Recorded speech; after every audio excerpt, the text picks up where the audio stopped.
Welcome to Focus on the Middle East. My name is Ayad Al-Kazaz and I am your host. Today's program will focus on Islamic economy. In the studio we have with us Dr. Yahia Abdul Rahman, a chemical engineer and an economist. He studied Islam extensively for the last 20 years or 30 years of his life, and recently he published a book on the subject matter, and we are going to talk about Islamic economy with him. Dr. Yahya, welcome to our show. Thank you very much for inviting me. Can you tell me a little bit about yourself before we start talking about the real thing? I was born in Egypt, and Cairo, Egypt, and I came to the United States, Madison, Wisconsin, to finish my PhD in chemical engineering, and worked for a major oil company, and did my MBA in international finance at the University of Texas. And I got interested in finance and economics since 1974, and since that time I got hooked on it. Well, you have another degree beside the chemical engineering, that correct? Yes, I did an MA in international finance. Oh, I see. Yes. Is there any reason why you moved in that direction? You didn't like chemical engineering? Or what? I don't know. It was just circumstantial, and also some sort of a slow shift towards finance and banking. It was all circumstantial. For instance, when I went to work for that major oil company, my responsibility was to develop a new generation process to develop energy production. And we had to do the economic evaluation and the banking aspect of it and the financial aspects of it. So I had to learn about that. And then I was called by the World Bank to participate in starting an industrial bank, being an engineer and at the same time in the energy industry, and at the same time interested in finance and going to school to finish my MBA. Then I went to an oil producing country and I started the industrial bank out there, and so one thing caught with the other, and we got into the field. Which oil producing country you are talking about? It was Kuwait. Oh, I see. Yes. And that's some time ago or recently? 1974, 75. Yes. How did you become interested in the economy of Islam or the Islamic economy? Well, I really, it's an accident or a deliberate attempt on your part? Well, it's like a combination of both. In 1971, we were raising funds to build the first Islamic center ever in the city of Dallas, Texas. And we didn't have enough money, and we wanted to buy that property. And then the community started saying, well, it is illegal to borrow money from the banks, and that was a very big impediment. So we started talking about Islamic banking and finance, what is allowed in Islam and what's not allowed. And I was really puzzled, and I didn't know how money was created, what are the financial aspects of it. So I decided to go to school. So I went to the University of Texas and started learning about it. And then slowly but surely I started digging deeper and deeper into the subject, and I hope I learned a little bit about it. So it's a gradual process. It was a gradual process, and it was my choice to invest my free time into learning about it. Now, let me ask you this question. When people study Islam, they tell us Islam is not only a religion, but it's a way of life that incorporate all parts of the human behavior, including economy. I mean, do you agree with this statement or not? Well, in my view, all religions, starting from Abraham, the father of all monotheistic prophets, to Prophet Moses, Prophet Jesus, and Prophet Muhammad, may peace and praise be upon them all, they all came to develop a certain norm for living. And of course, to develop a norm for living, you have to develop the ways and means of doing it, how to interact with others, how to conduct your daily lives, how to deal with other people, how to manage your money, and so on. I've just read a paper the other day called Investing by the Book. And if you look at the investments of the Catholic Archdiocese or the Mormon Church or some of the Jewish organizations, there are guidelines and parameters which are extracted from the Old Testament and the New Testament. And of course, in Islam, it's extracted from the Quran, which inculcates all of these together. So religion is a way of life, and you just can't segment it as just going to church, going to Sunday school. It's the way you live, the way you interact, the way you value things, the way you define what's right and what's wrong, and so on and so forth. But you know, I mean, what you are telling me, this is not unique to Islam. It's true of all religions. It is true. As a matter of fact, usury in its definition has been prohibited by Judaism and Christianity and, of course, Islam. But you know, the people who do studies about comparative religion, they seem to emphasize that with Islam more so than any other religion. I don't know who you are referring to, but of course Islam is the youngest religion, and I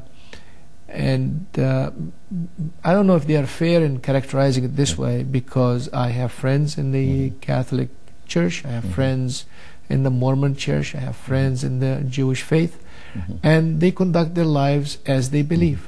Yeah, of course, I also have people who claim to be this and this and that, but they don't act accordingly. So when the claim doesn't coincide with the belief, then there is the big gap and the problem. So now let's go to the original topic, which I hope you will enlighten the audience about it. Yes. What are some of the major characteristics or component of Islamic economy, and how it's different from other school of thought, the capitalistic economy or the socialistic economy or what have you? Can you give us some general ideas? The socialistic, communistic setting of the economy, of course, is aiming at distributing wealth evenly to all people of the world. And of course, we all know that this didn't work, because people would like to be rewarded for their hard work. There are people who work hard, and there are others who don't work hard. And that proved to be not workable. In the capitalistic system, it is the selfish means of the individual that would motivate him or her to achieve their goals, and you measure your success by how much assets and money you have accumulated in the bank. And the Islamic system is a unique system in the fact that when you are dealing with money, you don't look as money as a commodity, because if you put $100 in a jar and you come back after a year, it will not become 120. But if you put it in an institution that promises you 20%, it will give you 120. Now the difference is that the money in the jar didn't do anything, but the money in the financial institution was used to do something. The question is what it was used for. So the first point is, money is not a commodity. Money is a measuring device for the success of the activity that you have used the money for. So being not a commodity, money has to be used to develop and start and nurture economic activities which would result in job opportunities for the community, and the community will feel better and grow and become more prosperous. I think this is a very important underlying factor. So if you go to an Islamic bank and you ask for $100,000 and you tell him, I have enough collateral, the Islamic banker will say, that's not enough. A regular banker would say, no problem, here is your $100,000. But the Islamic banker, first question is, what are you going to use the money for? And on that basis, that banker, he or she, the Islamic banker, would say if this is really something within the benefit of the community or not. So it is a community-based banking. Being in Sacramento, there is something called the Community Reinvestment Act, which has been enacted by the government for all community banks. It is the true translation, in essence, of the Community Development Act of the banking institution, the CRA, as it's abbreviated. The second important thing is Islamic banking concerns itself with the whole spectrum of the community. So from financing commercial activities down to the real bottom of the scale, which is micro-lending. As a matter of fact, in Islamic banking, you measure your success not only by the return on your assets that you are investing, but you also measure it by the number of households that you have helped open up and you have helped prosper and grow. The whole idea in Islamic banking is to take that person who is very poor, who cannot drive a taxi, and teach him or her how to drive a taxi and get a license for a taxi, help him or her to get that license so they can produce an income and an economic activity called driving the taxi. And then you have to take that taxi driver that the poor replaced him and help him or her buy a taxi. Then he becomes an owner or she becomes an owner. And so on and so forth. Instead of one taxi, then 2 taxis, then 10 taxis. Then you create entrepreneurs out of the community, and with it you create an economic activity. That's the first important aspect of Islamic financing. So you talk about social responsibility. It is social responsibility. Toward the community, toward yourself, toward the family. For instance, the new fad in investing these days is what you call socially responsible portfolios. And these are portfolios which don't invest in companies that destroy the environment or companies that produce alcohol and so on and so forth. This is essentially an Islamic kind of portfolio, because there you're not allowed, in Islamic financing, you're not allowed to invest in alcoholic beverages because they are not good for the community. You're not allowed to invest in gambling and so on and so forth. But this is the investing aspect of the Islamic economics. The second pillar of Islamic economic is the system of alms, which is part and parcel of the Islamic economic system. Here, and it's amazing because I've done some studies on the percentage of total income that goes to charities in the United States. It comes out to be 2.5%. Here in the Islamic system, the system requires that you pay 2.5% of your savings that have not been invested as alms, or what's called zakat, which literally means purifying your income and your assets. Because if you don't purify your income and assets and you don't pay it, then it destroys your income and destroys your assets. So you pay 2.5% if it's not used in the bank. So on that example I started with, if you have $100,000 and you put it in a jar, it doesn't only lose its value because of inflationary factors, it also has to pay 2.5% on it, so it also loses 2.5%. So you encourage However, if you take this money and invest it in an economic activity, you don't pay taxes on the $100,000. You pay taxes on the profits you make out of $100,000. And the fascinating thing is, to encourage economic development, it depends how you use the money for. If you use it just for trading, buying and selling, and you made $10,000 on $100,000, which is say 10%, on that 10,000 you pay 10%, which is 1,000. Compare that 1,000 to the 2.5% if you don't invest it, which is 2,500. If you use the $100,000 for land reclamation, which requires much more risk and much more investments and so on and so forth, then you pay only 2.5% of that, or 5%, depending on what kind of land. So it is a scaled situation which is laddered according to what you use the money for. So the whole system is tailored to economic activity. But you know, this reminds you what happened in the American system. If you put your money, you pay taxes only on the interest, not on the principal. Yes. Unless if you invest it in a different way. Yes. So in a sense, the Muslims have been practicing that for a long time. Any system that is trying to achieve fairness is a system that gets closer and closer to the Word of God, which is the ideal situation. The third aspect, the third pillar. Well, can I ask you before yes, go ahead, please. Maybe you should tell us a little bit about what is the objective of the zakat for the audience. Just very briefly, and then we go to the zakat is the main source of income to the government. So the House of Treasury or the Department of Treasury source of income is this 2.5% or the 10%, depending on where it comes from. And then there is a law, according to the Quran, which tells you where to spend the zakah.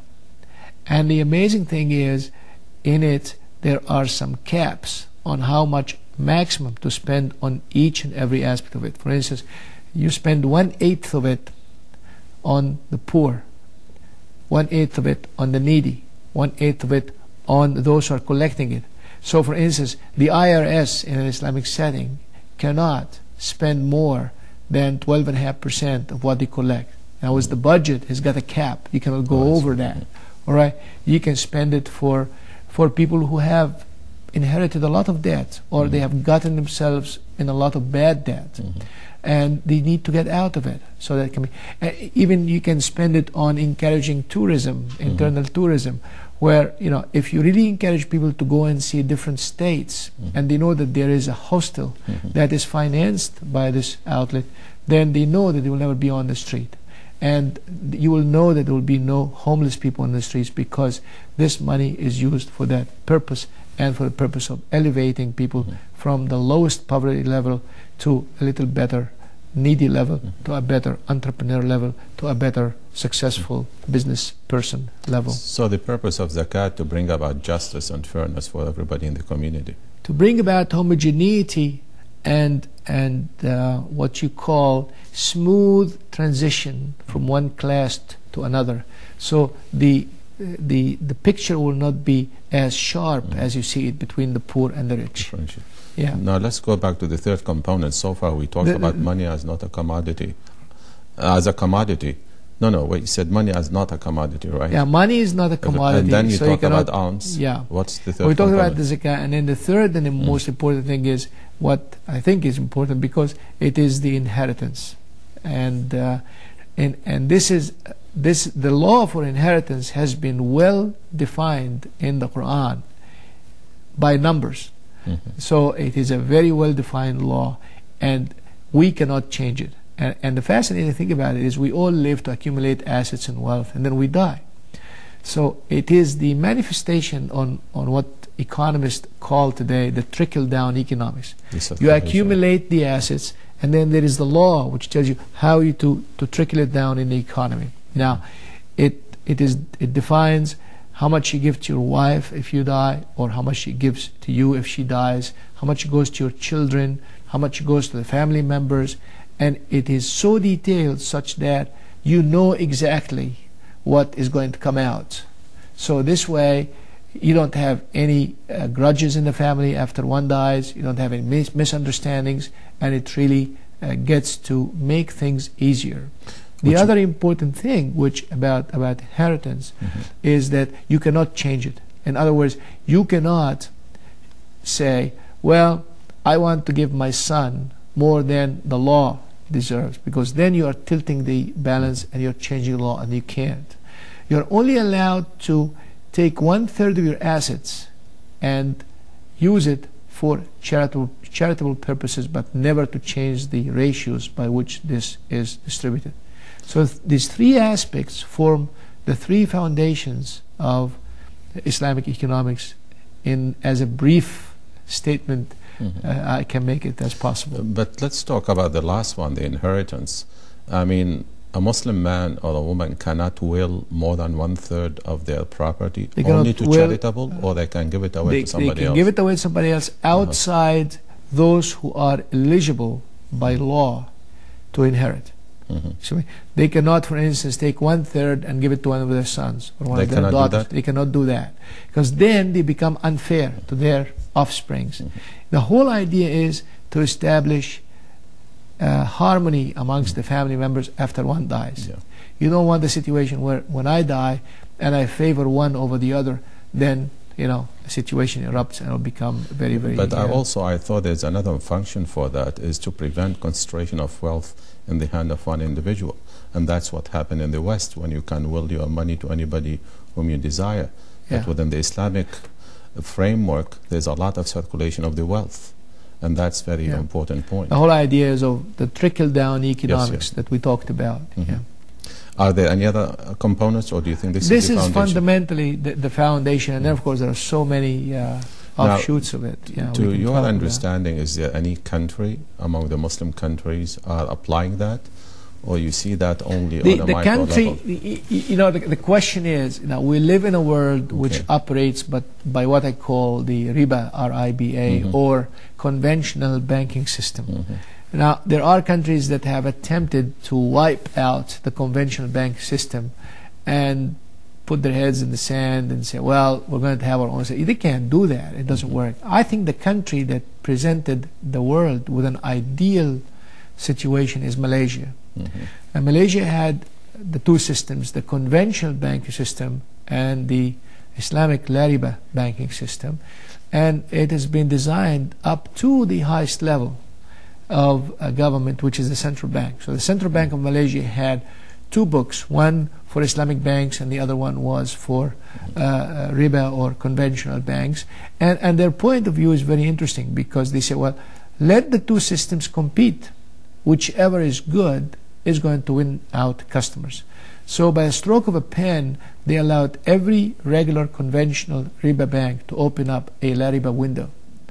And it's amazing that they are gaining more and more popularity as time goes by, the Islamic banking concept. You know, that's very interesting. Why Malaysia, not other countries?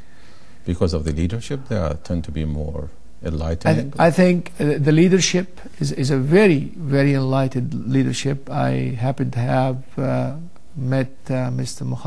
Muhammad, who's an open-minded doctor. He's a medical doctor and with a lot of dreams and aspirations. And, you know, he says, let every tree grow, and we'll see. Whichever is stronger will one day take over. There are some other countries which have a lot of Islamic banks. Bahrain, for instance, is developing to be the Islamic banking center in the world. Citibank has Citibank Islamic, which is capitalized at $1 billion in Bahrain, and they do a number of deals here, and so on and so forth. Sudan claims to have an Islamic banking system. Iran, Saudi Arabia does not have Islamic banking system. As a matter of fact, it's the only country that doesn't have Islamic banks because it's not been worked out with the Saudi Arabian Monetary Authority yet. Pakistan, since the time of Ziaul Haq, had an Islamic banking system.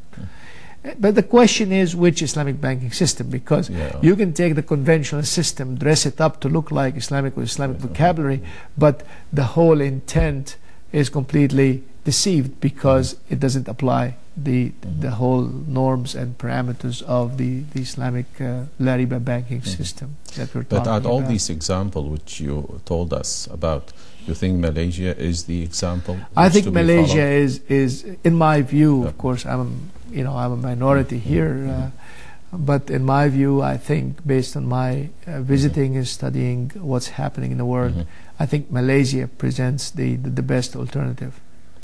Now, let's shift to talk a little bit about the Muslim in America. Yes. Now, to what extent the Muslim in America can practice the foundations of Islamic economy? Can we really translate Islamic economy among the Muslim community? Yes, we can, but it's difficult, and it is a process. We have to understand that we are the first generation Americans in this country. We have been here only 30 years. What we need a lot of capital, which is not available. Imagine if you have a financial institution which finances 10 homes in California, you're talking about an average of $2 million in one pop like this. Yes, and if you do it for 10 months, that is $20 million. For 10 years, that's $200 million. So that's a lot of money involved. And we're still young, our kids are still going to school. But as time goes by, there is a tremendous need for the Muslim community to complete their faith by providing Islamic financing to that community. I'm very happy to say that there are some institutions in the United States that provide in a meager way that kind of Islamic financing. You mean in which part of the United States? In Los Angeles? Or? It depends where you are. For instance, on the West Coast, there is an organization called American Finance House Lariba, L-A-R-I-B-A, and you can call them up, 1-888-LARIBA, L-A-R-I-B-A-1, and you can get them on the web. You can get their page on the web. In Houston, there is a company called MSI, Muslim Savings and Investments. And on the East Coast, there is a company called Baitul Mal, BMI, Al-Islami, BMI. And I think you can get them also on the internet, BMI SSB, like boy. And I think at AOL.com. And there is United Bank of Kuwait, which is a consortium of Kuwaiti banks. They're just coming new in the market to provide Islamic mortgages. So, it's a small effort, And we hope it's going to have an impact on the United States economy, because what you're talking about, you're bringing a lot of money in the United States that will help develop the economy of the United States at large.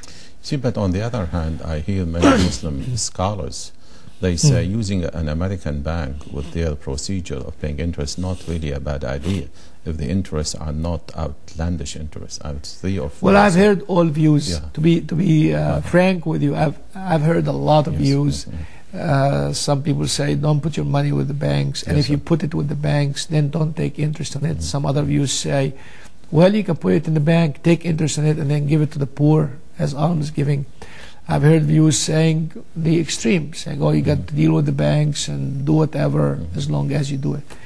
I've heard the same views on halal meat and haram meat. You know, when I came to the United States, where people said, you know, you either eat this or not. Others say, oh, you can eat it by saying Bismillah on it. My point of view is very simple. You know, you got to provide an alternative. You have to start from the possible to achieve the impossible. And we know, of course, the well-known saying of Aisha, the Prophet used to say, whenever I am given a choice between 2 matters, I would use the easy one first and develop into developing and achieving the impossible. ما خير رسول الله صلى الله عليه وسلم بين أمرين إلا واختار أيسرهما. So our motto, my motto in life is very simple. Start from the possible to achieve the impossible, but never forget that you have to reach the impossible. Then generalizing and you know, trying to get in debates and arguments and so on doesn't help anybody. What do you think the Muslim community in the U.S. is going to be a vanguard as far as the evolution of the Muslim thought concerning I hope so. this idea? I hope only so. 1 minute, you can. You know, this is a great country, the United States. There is nowhere else you can have freedom, liberty, especially freedom of thought. You can sit down and say your opinion with no restraint whatsoever. And because of that, Islam will really prosper, because it only prospered historically within a freedom context. Thank you very much, Dr. Yahia, for a very informative program. And thank you for watching. See you another episode on Focus on the Middle East. Thank you. Thank you. Thank you very much. Thank you. Yeah.